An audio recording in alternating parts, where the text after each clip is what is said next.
Hi, and welcome back to the HSP Connection with me, Philippa Robinson. And me, Robbie Lee. This is where we share our stories, insights, and strategies to help fellow highly sensitive people navigate their own path to living a fulfilling and meaningful life. Philippa, what are we talking about today? Well, Robbie, today we're going to be talking about permission. Yes. Permission. Because, this is the first of our new material, all new episodes for HSP Connection after the introduction of the 10 that we did a new intro to. Yes. And, so having worked our way through those really recently, there's some really great stuff in there. Strengths and about relationships and the beauty and gifts and intuition and perfectionism and people pleasing and all those things. There's some really great stuff in there. And it really struck me that the next thing that I thought was a good idea to talk about, having worked our way through all those things, was permission. So that's what we're going to do today. And by permission, I mean giving ourselves permission. Yeah. We can say to everybody listening, you have permission to do all of these things that we're going to talk about. And it's not really our permission that matters. The permission that really matters is you giving yourself permission. It's so true. It's so true. And it's such a change in perspective, because I think it can be so easy. I mean, we grew up as kids, obviously, we're kind of trained, right, to get permission from outside people, adults, and parents, teachers, etc. And moving that to the inside and realizing that you are the one to give yourself permission, it can be a really big thing, and very freeing, actually. I think, I've heard Dr. Brene Brown talk about writing yourself a permission slip. Yeah. That was it. Yeah. Yeah. My therapist used to do that sometimes, get me to write myself permission slips. And they were always to either rest or to do what I needed to do. You're right. And you're so right to start it there, that it's, that we grow up really not having autonomy and not being able to do what we want on the back of what we need. Because a lot of us don't grow up. I mean, I definitely didn't, and I know I'm not alone. I had no idea what I needed, let alone what I wanted, because I definitely grew up in a household that wasn't interested, really, or certainly didn't appear to be interested, and I didn't feel there was any interest in what I needed. So to look inside for me and to work out what I needed, what I want, and to then tell myself that that's okay. It's completely okay to have that need, completely okay to want that need to be fulfilled, and to go about doing that is absolutely, totally okay. I learned that as a 50-something-year-old woman. So, I would love people listening, if you aren't giving yourself permission yet, please really consider it. Really, well, what I really want to say is do it. Do it. Just do it. Just do it. Just do it, because waiting for other people to give you that permission, you might never get it, but also you're giving all your power away. Yes. Whilst you're waiting for somebody else to tell you that you can do it. That's exactly right. Right. It is about reclaiming our power by knowing that we are the ones to give ourselves permission. And there can be so many of those old scripts that we created in childhood to survive, right? came with us into adulthood, they're running in the background. We didn't even realize, that we're needing permission. But our actions are showing us that we're waiting around for someone to tell us it's okay to do it's okay to it's okay to take a break. And really what we're saying is, we're the one, like, take that power back. We are the ones that can be saying that to ourselves. Yeah. And it's like the language that we use, and I've had to really stop myself saying sorry all the time. Oh gosh, yeah. Yes. It's still sorry. a thing for me. Yeah. Oh, you bumped into me. Sorry, I was in your way. No, you walked straight into me, but sorry. And Philippa, I had an existential moment with that very thing. This was probably, I don't know, 6-ish years ago. I was in my workplace, walking in the hallway. A man bumped into me. I said, "Oh my gosh, I'm so sorry." He said nothing, kind of looked at me like he was annoyed with me. We both kept going in our opposite directions. I walked away from that and went, why the hell did I just apologize to him?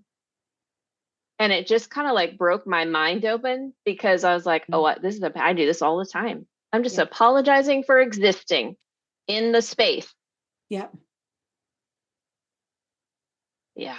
We got to stop that. Yes. And it's still a work in progress. It's still, it can be an automatic reaction sometimes, but I am working on it. But that's just one example of the language we use, oh, sorry, or, oh, is that okay? Or, if you don't mind, or... Oh, yes. Those are so familiar. Yes. Yes. And I think as women, I don't know, I don't think I hear men saying that quite so much. I could be totally wrong. So if anybody thinks I'm totally wrong, please feel free to send us an email and tell me I'm wrong. But those, and it doesn't matter whether men do it as well, because men will probably be doing it for the same reasons that we're doing it. But it is that, like, giving our power away all the time by, like you say, apologizing for taking up space, apologizing for, I don't know, doing something that we need to do or we want to do, which is why we're coming back all the time to permission. That's right. So what were some of the things that you have given yourself permission to do, Robbie? Well, as you know, and as listeners will know by now, perfectionism is something that I've struggled with. I'm considered myself a recovering perfectionist, though it's a constant thing that I need to, that I work with. And so one of the things I've given myself permission to do is to be imperfect. It's permission to be imperfect. Okay. And I actually, like, I write things like that in the top of my calendar. I leave myself sticky notes. It's just, I don't have to be perfect in order to earn the right to exist somewhere. Okay. Yeah. And another one that is maybe, well, I don't know how it'll be received, but this was a really big one for me. When I was still in corporate America, I found myself feeling annoyed that that I would have to get up so early in the morning and put makeup on before I felt like I could be in a place where work happened, that then my face could be seen. And I have nothing against makeup. So this is actually not about makeup, but it was about my mentality of my naked face wasn't good enough to be in a workplace and do work, and it was definitely came, I didn't make up that on my own. Like, it came from a lot of messages and conditioning, over my lifetime, and hearing my mom say she had to put on her face. It's like, well, no, you have a face. Like, your face is there and it's gorgeous, right? But just this mentality that there was something a mask I had to put on essentially before I could go and do my work. And I'm like, my male coworkers aren't being asked to do that. And I was annoyed by it. And I very slowly started doing less and less makeup, and it felt terrifying. Terrifying. And I remember the day that I finally showed up to work. I gave myself permission to show up to work with no makeup. Mm. It felt like the biggest accomplishment. And, nobody said anything. Probably nobody, I was going to nobody say, cared. did you get Most lots of people didn't. comments? No, nobody cared. Honestly, it was all going on inside my head. Um, but that's the whole point of it. Like, this stuff goes on inside our heads. Yeah. And so what I did is I gave myself permission to have a different relationship with makeup so that it could be a fun thing if I wanted to put it on, but not that it had to be a prerequisite for me being seen by another human. So Right. you got to choose. I got to choose.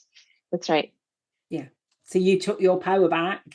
I sure did. In the language that we've Yeah. been using so far, so that you could choose. That's right. Yeah. Yeah.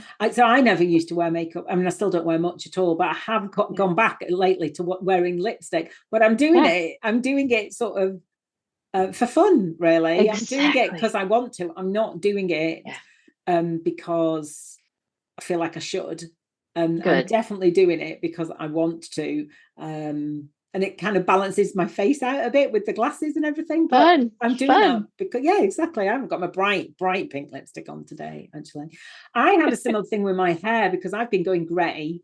I started going grey when I was 21 and I coloured it for years. I know we're talking about appearance here, but, similar vein.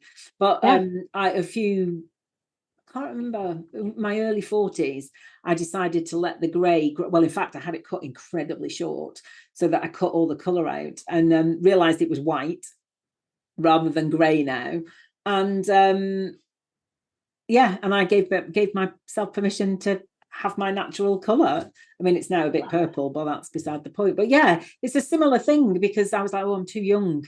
Too young. I don't want to be seen as older than I am. I'm too young to have this color hair, but actually, it's my hair. It's your hair, and it's gorgeous. Your hair is gorgeous. A lot of my family had white hair, so it was inevitable that this was going to happen, really. So and thank you for saying that. It's really funny because when you were talking about makeup, I don't know why it made me think of something that's not on my list actually, but in 2020, when we'd just gone into lockdown and I decided to start my coaching business, I remember the fear that I felt pressing publish on my website, and there was all the perfectionism going on and all the, but actually, I thought I have every bit as a right to publish my website as anybody else does. So press publish and was like, and of course, as anybody will now tell you, nothing happens because it's not like you suddenly get to the top of the list. Do you know what I mean? I mean, I know exactly what you mean. I know exactly. But I had to really, really galvanize all my power together to go, do it, publish it. You can do, you have every bit as a right to do this. Press publish. And I had to give myself permission to do that. Yes. And if I hadn't done that, all the things that happened afterwards wouldn't have happened and we wouldn't be here doing this podcast. So, I mean, we could say that about a lot of things, but it's true. Yeah. In a similar vein, I had to give myself permission to say what is true for me, in this forum. Yeah. And I remember how terrifying that was at first. It's like not the act of doing it with you. Like, the conversations with you are always amazing. Like, I love them so much. But then we would go to, okay, we're going to publish it now. And it's like, oh, is that okay? Like, how do I feel about it? Is that all right? Am I nervous? And what I told myself was because it was the perfectionist that was starting to go, well, you aren't this enough or that enough or this enough and you're too this, it was all those voices. Yeah. And I remember telling myself, and I told you this too, I'm like, there's plenty of people who are in the world sharing their opinions, and they don't have all these prerequisites. Like they're just humans in the world doing their thing. And so I'm like, I'm giving myself permission to do the same. Yeah. Yeah. Yeah. And that was really one of the reasons around me doing my solo podcast in the first place. I was giving myself permission to have a place for my voice to be heard, because I had felt for so long that I didn't have a voice. And once I found it, there was kind of no stopping me. So I needed somewhere to put it and say the things that I needed to say. Love that. Yeah, it's the more we're talking about this and thinking about it, there has been a lot of permission along the way. Mm-hmm.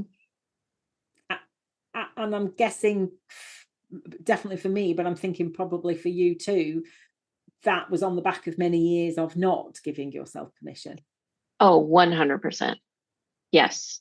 It was on the back of walking into spaces and trying to contort myself into, honestly, I would make myself small everywhere I went because I wouldn't want to make waves. I tried to just, how do I fit in well here? Like how, and, use my gifts, but in the way that would be the best received here. It was always kind of playing that game. It's like, well, I don't want to just come off the bat and say how I feel. Like I've got to earn that, or, some kind of some version of that type of thing. Yeah. So exhausting. Yeah. Oh gosh, it is. You're right. And I really remember in my 20s and early 30s, I did have a habit of moving job like every 18 months ish, constantly searching for something that I didn't find until I looked inside. But that's a well documented journey. But I did a lot of settling into new jobs, and I always had the approach of coming quietly, get my feet under the table, see how the land lies, get to know people. And that may take anything from weeks to months to sort of work out how I can fit in, exactly what you were saying, how I can fit into that, and how much. I think a lot of it was safety. I think there was a lot of it, how safe is it for me to bring more of me into this space. And also, I should have known. I mean, gosh, if I knew then what I know now, I would have sort of understood what was going on. Because if other people joined after me and they came in all guns blazing and da-da, sort of here I am, I'd be like, who do they think they are?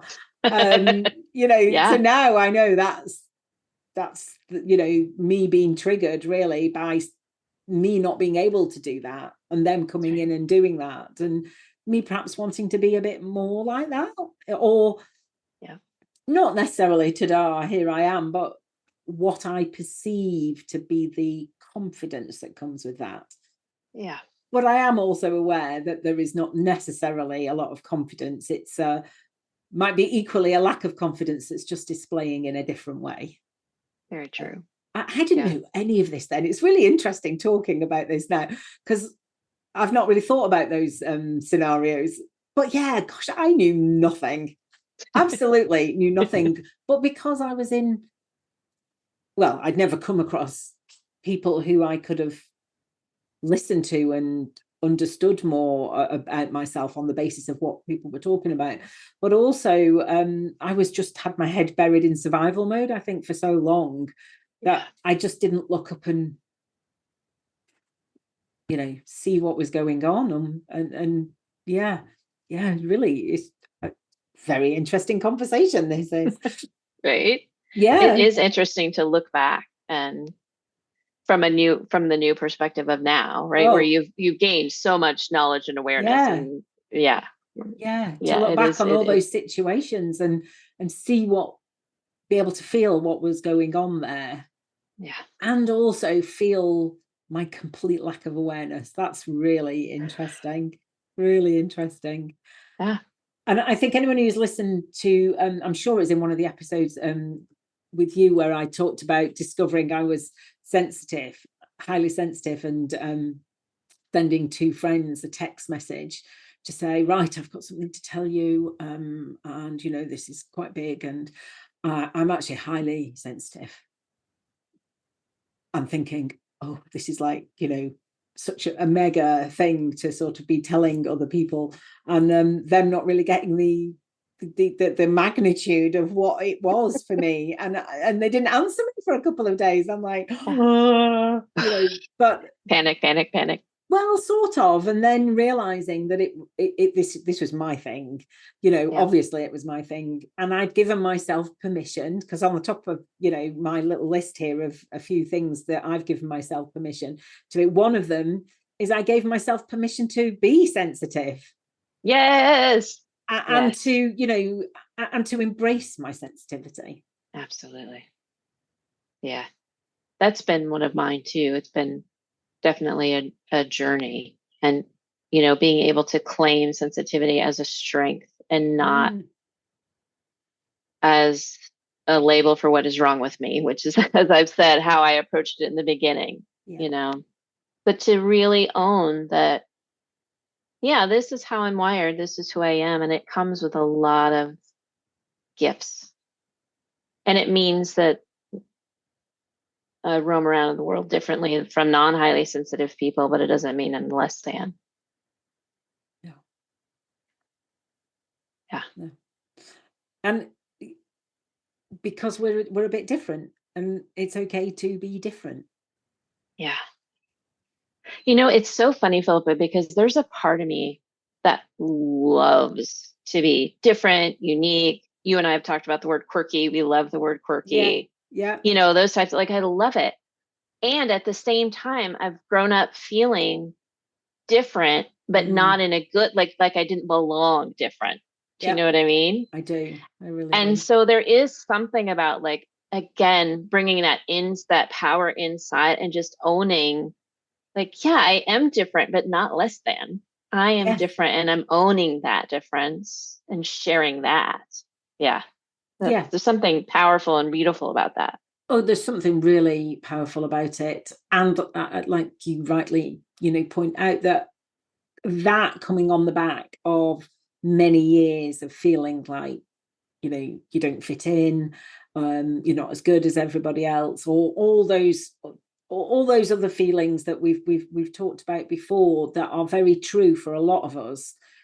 It is a big turning point, pivotal point, to be able to actually look inside and go, actually, yes, this is very, you know, this is me. And if I'm different to you, then that's fine, because this is me. And, you know, you be you, I'll be me, and we'll just be our own unique selves. And that's so liberating and so freeing, and really healing as well, I think, coming on the back of feeling like we don't belong or we don't fit in. I completely agree. It is liberating and it is healing. Yeah. And for me, that was very much part of my integration, sort of like integrating the outside me with the inside me, really pulling it all together, and just owning who I am. Yes. Yeah. Yes. Yeah. You know, and better late than never. You know what? There's no timeline for things.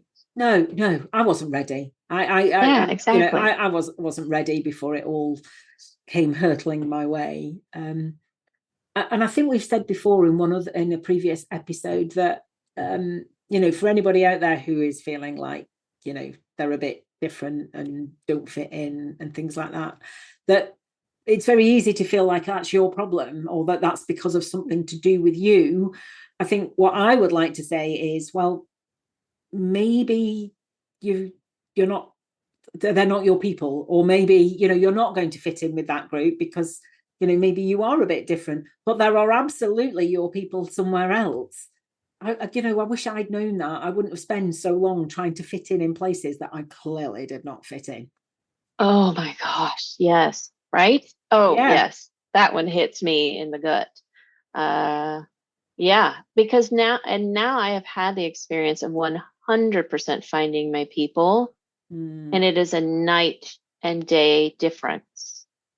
Like, I really can't say enough about it. I still get surprised in a wonderful way about how I am responded to and just loved and held, and because I found my people, and so I'm getting what I need back in response from people, and it's like, oh. And every time I'm surprised, I'm just like, yeah, I haven't been used to that. Like, it Yes. hasn't been what I have known, which isn't to say I haven't been around loving people before. I don't mean that, but we all have ways um that just feel really good. And when people really get you, without having to explain a whole bunch of it, but people really get you, it's those spaces. Like, I finally found those spaces, and yeah. So if you're spending your energy trying to fit somewhere else, I want to echo what you were saying. Mm, First of all, there's nothing wrong with you. If you're finding that you're not fitting, just go find your people. Yeah. Go find your people. Go take your energy. Take your Yeah, energy somewhere else. exactly. And actually, that's one of the beauties of us all being able to be online. We Yeah. we wouldn't have been able to do this podcast. You're in America, I'm in the UK. That Yeah. is the beauty of being online. And a lot of the HSPs I know, I meet on Zoom. I'm trying to think of any in real life. There must be. Oh, I have met a couple of people in real life who I've met online first. Well, that's the beauty of it. I mean, the world Yeah. is much more open. Absolutely. We're able to connect with Yeah. people we wouldn't have been able to before. Yeah. Yeah. Yeah. Yeah. And have you got anything else on your list? Is that your dog? It is my dog. I apologize. She's laying in her bed. Oh, So it's bless not her. like, Well, it was either your I mean, dog or you. she's normally very quiet. Something has obviously annoyed her, but not enough to raise her head. Like, she's just laying down and barking from that Yeah. place. So Yeah. apologies. No, don't One of worry. the other things I did want to mention is permission to feel my feelings, Yes. because this is something from my childhood that I just always felt like I was supposed to put on a happy face. And I'm not saying that those were the exact messages I got. I am saying that that's how I internalized it and what I thought I was supposed to be doing. And I mean, I was well into adulthood, not understanding that it was safe to share my feelings other than happiness. And then I was able to share some sadness in certain spaces. But it's been within the last couple of years that I've started to understand it was okay to share anger. And express anger is really a better to have anger, to Yes. express anger, to that, yeah, yeah, to have all my feelings, permission to have all my feelings, to feel my feelings. Yeah. Anger's a particularly tricky one, I think, isn't it? Especially as women, because we are taught that anger is not attractive, it's not Right. wanted, it's not allowed in a lot of Not allowed. places. Yeah. And sorry if you can hear that. You've got your dog, I've got my angry 16-year-old walking past the door shouting. We've just got life happening. That's We what's happening. have It's just got have life happening. we have Yep. got life happening. And that's completely thrown me off. Sorry, what were you saying? No worries. Anger. We were talking about anger. anger. We were talking about anger. And anger's interesting, isn't it? Because I definitely have a complete aversion to anything conflict wise, because I grew up in a house with a lot of anger, a lot of conflict, a lot of chaos, and I just kept my head down and tried to stay out of it. So for me, and I've got a very conflict avoidant husband, so we've had to learn how to air our feelings around things, and that's okay. And that doesn't mean that we are either in conflict or, having a big problem, sort of thing, and that it's taken us a long time to get there. Anger is like, we're still working on. I mean, I think I'm still working on what is anger, in a way. Not what is anger, what is okay, when does it become a conflict, how do you have difficult conversations, all of that is a bit of a mess for me still. I think I'm still working my way through it, but definitely my anger with my past is what brewed and sort of grew hotter and redder in the middle of me until it blew when I lost my sight. So anger in particular stays in your body, really does, if you don't let it out. Absolutely. What other things have you given yourself permission for? One of the biggest things that I have had to give myself permission for is to understand my needs and get those needs met. So take care of myself, really. Yeah. And put myself first sometimes. Quite a lot of the time. This is absolutely one of those tied to, like we were talking about, bringing our power back inside of us. Yes. Right. Yeah. And yeah, for me, realizing like, oh, I'm the one in charge of making sure that I have the downtime that I need and I have the self-care that I need. Like that's on me. Yeah. Adult me to do that for me. Like, oh, okay. Because I had a habit of blaming other people in my life for not making it easy for me to do that. Yep. Or not for them, not just saying, you know what I see that you need? It's this. Let me give this to you, And because I remember I would get really annoyed with my spouse and be like, God, because I'm constantly thinking about her and what she needs. And then why wasn't she doing that to me? And then I thought, well, why am I not doing that for me? Yeah. Very good question. And that was a very big turning point for me. Yeah. And it's still a work in progress. I still I have to course correct all the time. Yeah. But I most definitely now I am on my own list of priorities now. Yeah. And I never used to be. No, me neither. I used to say I'm not even at the bottom of the list after the dog. I'm not on the list at all. Right. Yeah.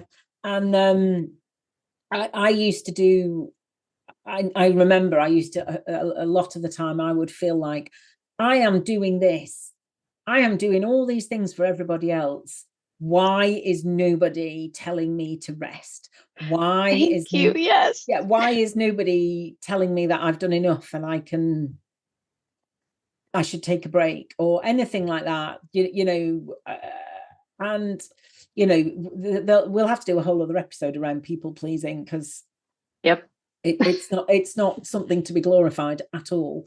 And I really had to learn that is, it's not good for me. It's not good for anybody else. So I had to put myself first. I had to look after my own needs, and it's uncomfortable to start off with when it's new, like anything new. It's uncomfortable, but I kind of got in my stride now.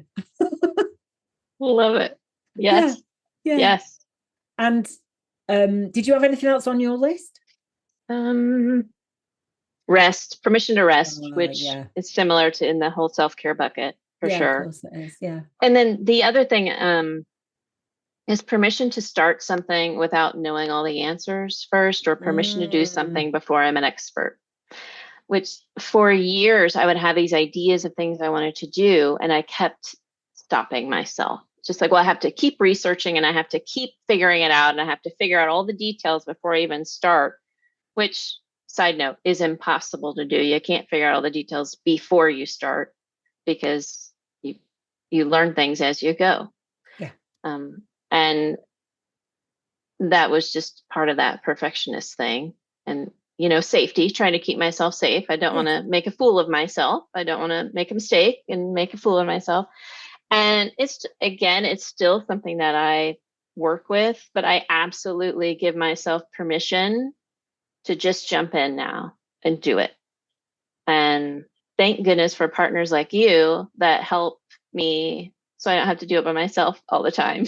It makes it a lot more fun.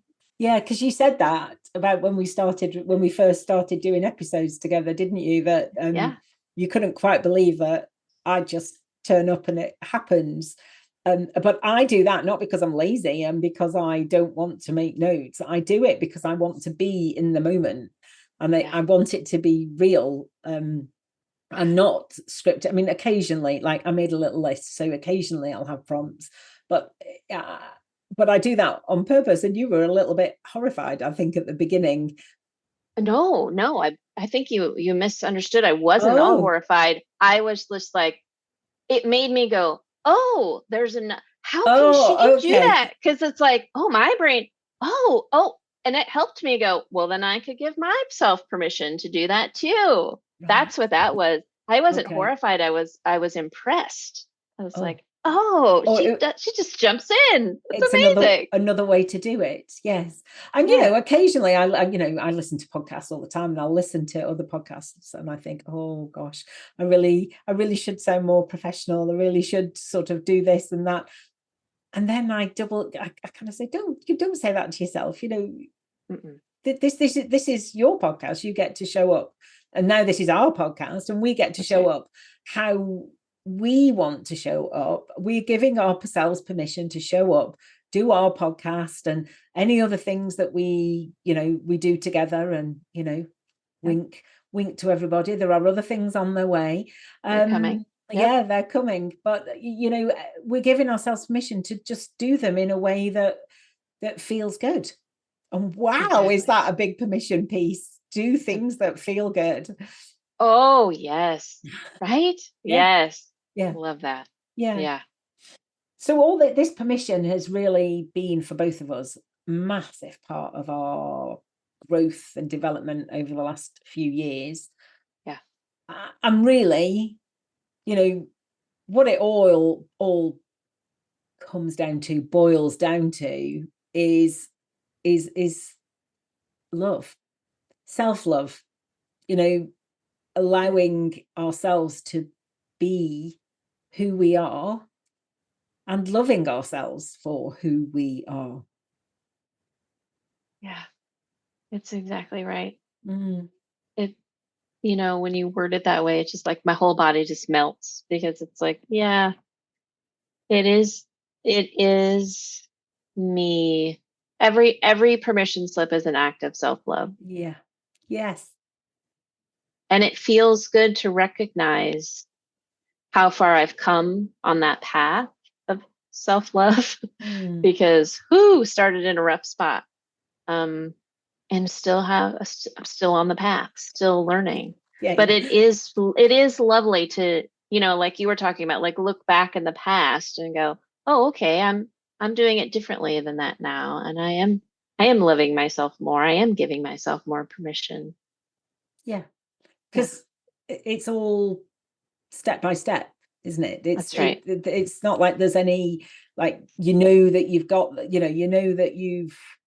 the journey is done, or this is self-love, or whatever it is. It's not a place to get to as quickly as possible. That's right. It's just doing it bit by bit, and it's a daily practice, isn't it? 100%. Yeah. And for me, self-love is like there's two parts to it, really. Firstly, love yourself for who you are. So first of all, you have to work out who you are, and then sort of give yourself permission to be who you are. And that's sort of the first stage of self-love, I think. Do you kind of, do you agree with that? I do. Yeah, it's because it's the unraveling of, like, for me it was who actually am I when I'm not trying to conform to what I think other people want or need me to be. Yeah. Like, who am I really? Yeah. Yeah. And that's a great way to look at it. You know, if anybody's listening and thinking, what on earth are they talking about? It's exactly as you just described it, Robbie. It's, who am I at my core when I strip away all those expectations that other people might have of me and all my conditioning. Yeah. What I think society, my parents, my school, my work, my friends, my family, strip away all those expectations, Yeah. and what society also tells us we should do. Who am I at the core? And that's that can be very daunting. Yeah.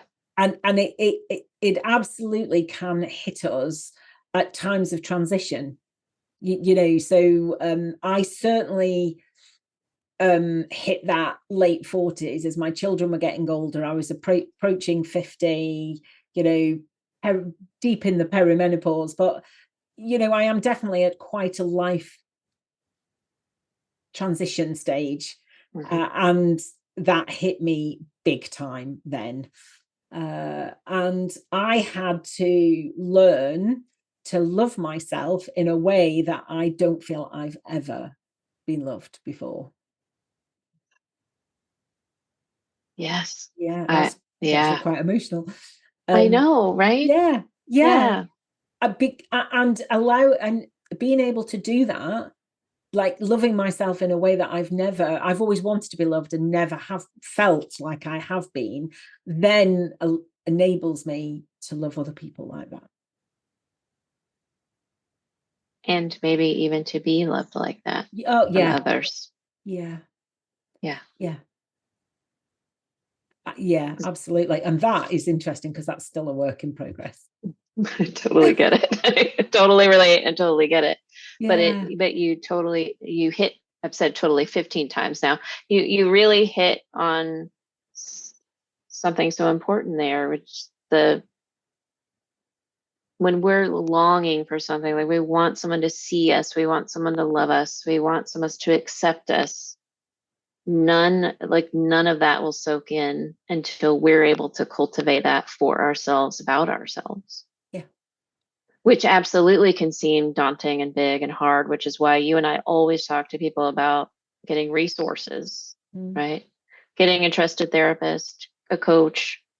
Hello, we're here and available. But it's not about us. It's just knowing, and also knowing that this is a process. Like it's one step at a time. it is. And But don't be afraid to get support and help while you're on the journey. no, exactly. And as is the catchphrase, it's possible, it's doable, it's worth it. Absolutely. Yeah, That's right. yeah. And yeah, there were times it was incredibly hard, but I would not go back. Yeah. Well, why would I now? You know, I would not want to go back. I think there were times during those moments of reckoning that I may well have wanted to go back had it been possible, but luckily it wasn't. So I just had to keep on taking little tiny steps Yeah. along. I think for me, big moments of those kinds of self-reckoning, I love that terminology, have been when I have had some kind of like health crash or like, life crash, like things just are suddenly like poof. And I think it's because there's this, it's kind of like, well, everything is shit right now anyway. Like, what else do I have to lose? It's kind of that, because it can be scary to change. It can be scary to look at these things. But when your life is already upended, then it's like, well, might as well just try, like dig in so that I can try to do something different, because what I'm doing hasn't worked. It's just blown up in my face. Yeah. That's exactly how I felt when I ended up going to therapy, because I just thought I ended up saying, well, I've got nothing else to lose now.